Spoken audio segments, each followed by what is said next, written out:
Hi there. Tarmo Ormel here. Have you ever wondered what science was? When you think about science, or you hear the word science, you hear about people doing science, what comes to mind? Do you think about people wearing white lab coats, working in a fancy lab, beakers of colored fluid bubbling away, people measuring things, people tinkering with all kinds of technology, thinking about how does this battery work, or can I use technology to make measurements about the world around me? Maybe you're thinking about putting on special goggles and seeing the world in a specific way.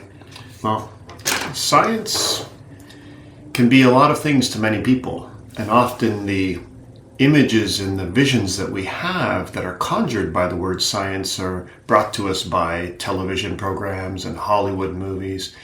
But science is really about asking a simple question.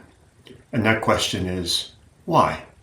Why are things the way that they are? Why do things work the way that they work? And we can apply that to any subfield of the natural world. We can think about biology and chemistry and geography and geology and beyond. And each person that practices science may have their own reasons for what it is that they're doing and what they're interested in discovering. But it really comes down to developing an understanding of the natural world around us.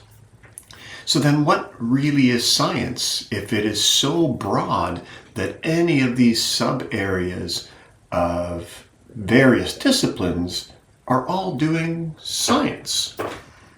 Well, science we can break into three sort of big sort of pieces. And then usually it starts with observation. And this is where we often see people measuring things, weighing things, sort of trying to understand or observe the natural world around them so that we can figure out what it is that we know versus identifying the things that we don't know.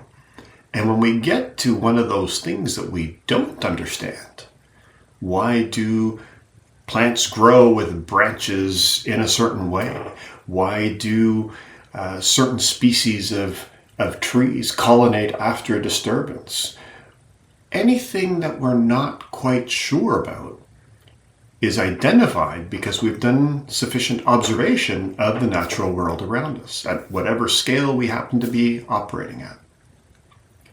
The second phase that sort of encompasses science is proposing sort of competing explanations for what we think might be happening to explain the why that we're actually interested in.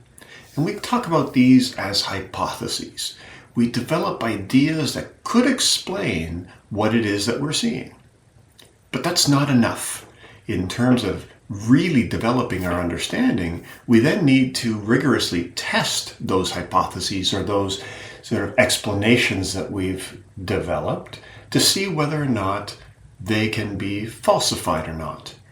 And if they can't be falsified, then at least for the time being, we're going to accept them as being factual or truthful or good explanations as to what it is that we see. If, however, our experimentation can rip holes into that idea, then we can set those aside and say, well, that idea wasn't correct. And we move on to trying to discover a new hypothesis or a new explanation as to how something works. And this sequence or this approach we call the scientific method. We observe, we develop explanations, and then we rigorously test those explanations.